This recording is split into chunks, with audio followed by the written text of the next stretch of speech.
사도신경으로 우리의 신앙을 하나님 앞에 고백합니다. 전능하사 천지를 만드신 하나님 아버지를 내가 믿사오며 그 외아들 우리 주 예수 그리스도를 믿사오니 이는 성령으로 잉태하사 동정녀 마리아에게 나시고 본디오 빌라도에게 고난을 받으사 십자가에 못 박혀 죽으시고 장사한 지 사흘 만에 죽은 자 가운데서 다시 살아나시며 하늘에 오르사 전능하신 하나님 우편에 앉아 계시다가 저리로서 산 자와 죽은 자를 심판하러 오시리라. 성령을 믿사오며 거룩한 공회와 성도가 서로 교통하는 것과 죄를 사하여 주시는 것과 몸이 다시 사는 것과 영원히 사는 것을 믿사옵나이다. 아멘.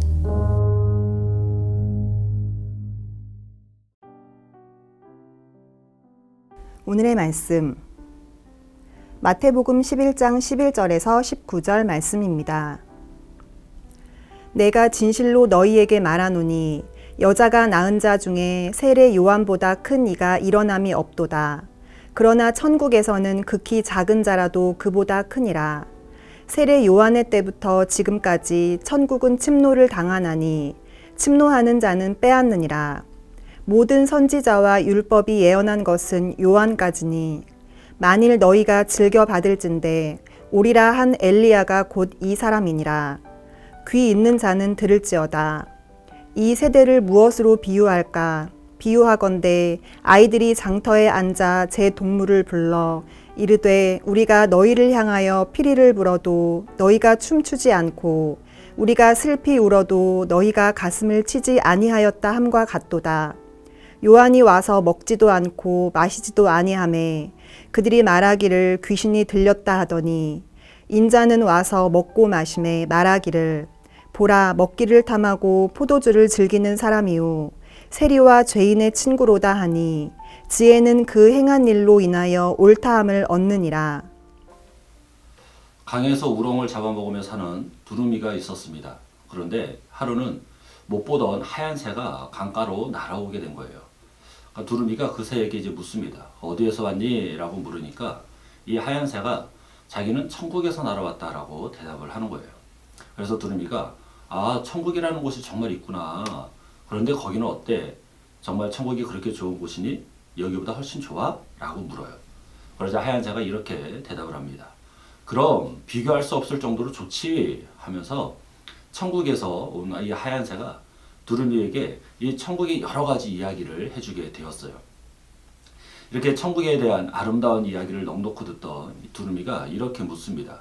그런데 말이야, 천국에도 우렁이가 있니? 라고 물어요. 그러자 하얀 새가 뭐라고 대답을 하냐면 아니, 천국에는 우렁이는 없어. 대신 훨씬 좋은 것들이 많이 있어. 라고 대답을 했어요. 그러자 이 두루미가 시큰둥하게 이렇게 이야기를 하는 거예요. 에이, 됐어. 그럼 난 안 갈래. 천국이든 뭐든 난 우렁이만 있으면 그만이거든. 라고 이야기를 했다고 합니다. 여러분, 이 두루미의 모습이 오늘을 살아가고 있는 우리의 모습과 너무나도 닮지 않았습니까? 천국을 정말로 사모하며 가기를 원하는 사람이라면 이 세상의 것들에 연연해서는 안 되는 것이죠. 그 어떤 것보다 예수님을 귀하게 여겨서도 예수님보다 귀하게 여겨서도 안 돼요. 그래서 말이 아닌 삶으로 천국을 준비하며 살아가는 그러한 성도가 되어질 때 반드시 천국에 갈 수 있다는 사실을 저와 여러분은 기억하며 살아야 될 줄로 믿습니다. 사랑하는 성도 여러분, 저와 여러분은 예수님의 제자로 부르심을 받은 자들이에요. 맞죠? 믿으십니까? 예수님의 제자들은 또한 천국을 바라보며 살아야 할 뿐만이 아니라 천국을 준비하며 또한 증거하며 살아야 되는 그러한 사람들입니다. 세례 요한은 이 400년 동안이나 중단되었던 하나님의 예언을 다시 시작한 선지자임과 동시에 또 자기 뒤에 오실 그 그리스도를 위해서 백성들을 준비시키고 또 예수님께로 인도해야 될 그 사명이 있는 선지자로 이 땅에 왔어요. 그럼 이 세례 요한의 사명이 얼마나 대단하고 또 얼마나 중요한 사명입니까? 그런데 주님께서는 오늘 이렇게 말씀을 하셔요. 우리 본문 11절 같이 한번 읽어볼게요. 본문 11절입니다. 시작. 내가 진실로 너희에게 말하노니 여자가 낳은 자 중에 세례 요한보다 큰 이가 일어남이 없도다. 그러나 천국에서는 극히 작은 자라도 그보다 크니라. 아멘. 자, 중요한 사명을 띠고 이 땅에 온 세례 요한이라 할지라도 천국에서는 지극히 작은 자다라고 말씀을 하고 있어요. 왜냐하면 세례 요한은 예수님께서 이 땅에 오심으로 시작된 그 하나님의 나라를 경험하지 못했기 때문이죠. 예수님께서 이 땅에 오심으로 하나님의 나라를 경험한 자들, 그들이 누구입니까? 병든 자들이 나음을 받았죠. 귀신 들린 자들이 자유케 되었어요. 소외되고 억눌린 자들이 이 예수님으로 인해 힘을 얻었으니 그들이야말로 천국을 맛본 자들 아니겠습니까? 또한 예수님을 통해 십자가의 사건을 보고 또 부활을 봤어요. 또 오순절 성령의 임재를 경험한 제자들이야말로 천국을 맛본 자들이었고, 그들이 또 복음을 들고 땅 끝까지 전하며 나아갈 때 하나님 나라 안에서 하나님의 나라의 확장에 동참을 했기 때문에 사실 예수님의 길을 예비하던 세례 요한보다 더 큰 자가 될 수 있었던 것이죠. 그렇다고 뭐 그들의 앞길이 늘 평탄한 것만은 아니었어요. 우리 본문 12절 같이 한번 읽어볼게요. 본문 12절입니다. 시작. 세례 요한의 때부터 지금까지 천국은 침노를 당하노니 침노하는 자는 빼앗느니라. 아멘.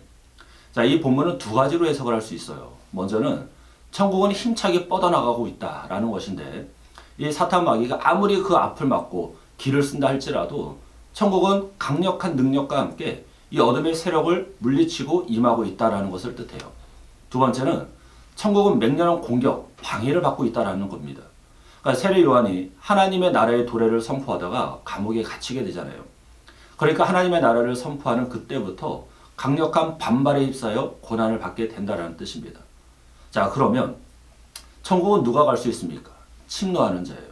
다시 말하면 용기 있는 자, 단호하게 천국을 향해 돌진하는 자들이죠.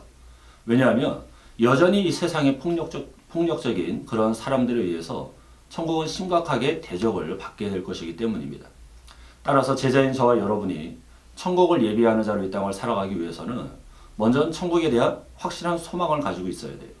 그리고 예수 그리스도를 향한 그 믿음과 세상을 등질 수 있다라는 그런 결단을 가지고 세상과 타협하지 말고 끝까지 우리의 신앙과 사명을 감당하기에 애쓰고 힘써야 될 줄로 믿습니다. 사랑하는 성도 여러분, 여러분이 천국을 예비하는 자, 성도라는 그 사실에 자긍심을 가지시기를 주님의 이름으로 축복합니다. 세상에 아무리 높은 위치에 있고 아무리 잘나고 똑똑하다 할지라도 천국의 비밀과 은혜를 소유하고 예수님께서 친히 높이신 성도인 여러분을 따라올 수 없다라는 사실을 반드시 기억하시길 바라요. 우리는 예수님의 은혜로 천국의 풍성함과 하나님의 자녀로 높임받은 존귀한 자들입니다. 그러기에 질적으로 다른 이 세상에 속한 그 누구와도 비교 대상이 될 수 없다라는 사실을 여러분들이 꼭 믿으시길 바랍니다. 이러한 자긍심을 가질 때 우리에게 주어진 그 사명을 끝까지 감당할 수 있는 거죠. 그렇기 때문에 우리가 반드시 이때 주의할 것이 있어요. 무엇이냐면 무관심입니다. 우리 본문 18절 19절 같이 한번 읽어볼게요. 18절 19절입니다. 시작.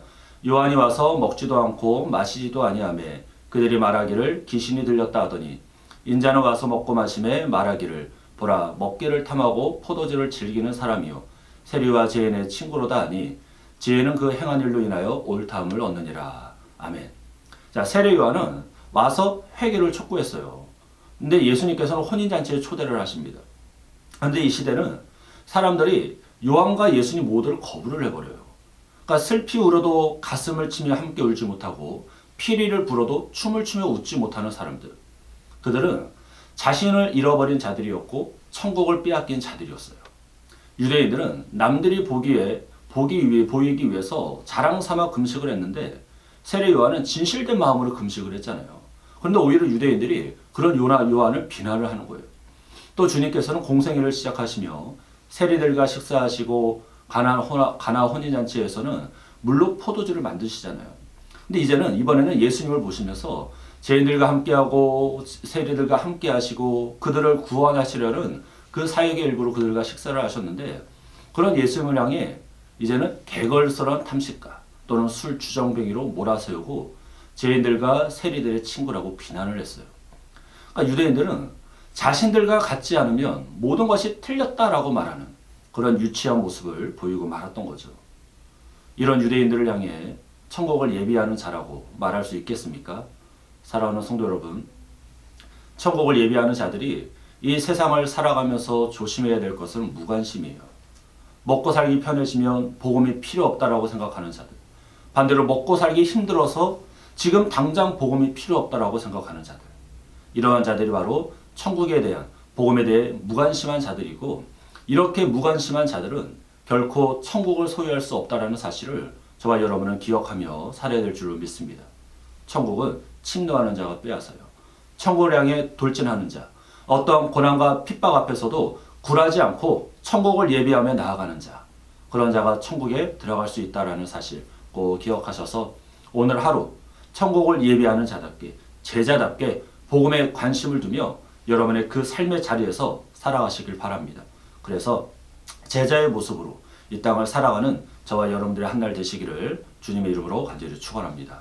기도하겠습니다. 사랑의 하나님, 참으로 감사합니다. 날마다 우리와 함께 하시며 우리를 구원하신 주님, 그 하나님의 은혜 너무나도 감사하고 예수 그리스도의 부르심에 합당한 삶을 살아가고자 다시 한번 저희들 결단합니다. 하나님, 우리에게 귀한 은혜도 하시고 천국을 예비하는 자답게 우리가 이 땅에서 주님만을 바라보며 주님만을 의지하며 하나님 천국 백성으로 살아갈 수 있도록 믿음 더하여 주옵시고, 하나님의 말씀이 이 10년 가운데 깊이 각인되어져서 말씀 부여잡고 오늘도 살아가는 우리 모두가 될 수 있도록 하나님 도와주시옵소서. 우리 안에 놀라운 일을 행하실 줄로 믿으며 예수님의 이름으로 기도하옵나이다. 아멘. 주님이 가르쳐 주신 기도로 예배를 마칩니다. 하늘에 계신 우리 아버지여, 이름이 거룩히 여김을 받으시오며 나라가 임하시오며 뜻이 하늘에서 이루어진 것 같이 땅에서도 이루어지이다. 오늘 우리에게 일용할 양식을 주시옵고, 우리가 우리에게 죄 지은 자를 사하여 준 것 같이 우리 죄를 사하여 주시옵고, 우리를 시험에 들게 하지 마시옵고 다만 악에서 구하옵소서. 나라와 권세와 영광이 아버지께 영원히 있사옵나이다.